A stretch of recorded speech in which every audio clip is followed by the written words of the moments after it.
The flip side of a good snow year. Roaring spring runoffs that wreak havoc along the riverbanks of Idaho. In Kamei, the city park is underwater. In Blaine County, it's avalanches.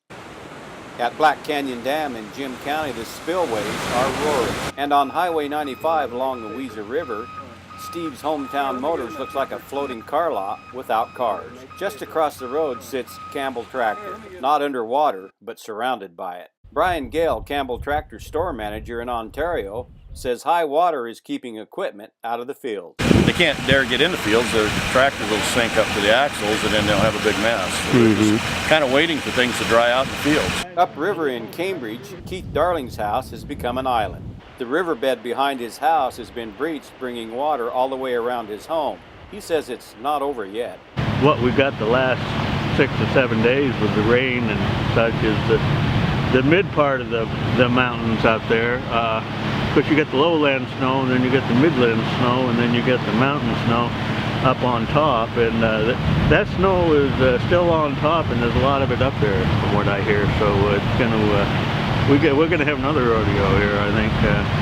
Hopefully not as bad as this one. And farther upriver in Adams County, Commissioner Mike Paradis says roads and bridges have been compromised all across the county. Obviously, this bridge behind us, you can see there's substantial damage to the abutments, etc. And we've got some other bridges over on the West Fork, over out of Fruitvale, is a bad one. I know we've got some culverts plugged.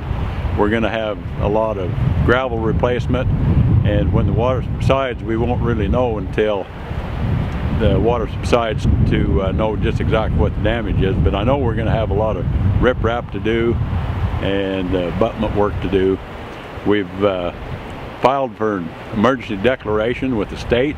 With plentiful snowfall still in Idaho high country, Commissioner Paradis is hoping for ideal weather conditions for the rest of the spring. Well, if it just stays kind of cool and rain at a minimum and cool nights and not quite so hot weather, if it turns off 70 degrees, why that's not ever good, because in the high country it starts running off pretty fast. Let's hope Mother Nature is listening, especially if you live anywhere near a creek or river where the spring runoff has started with one loud roar.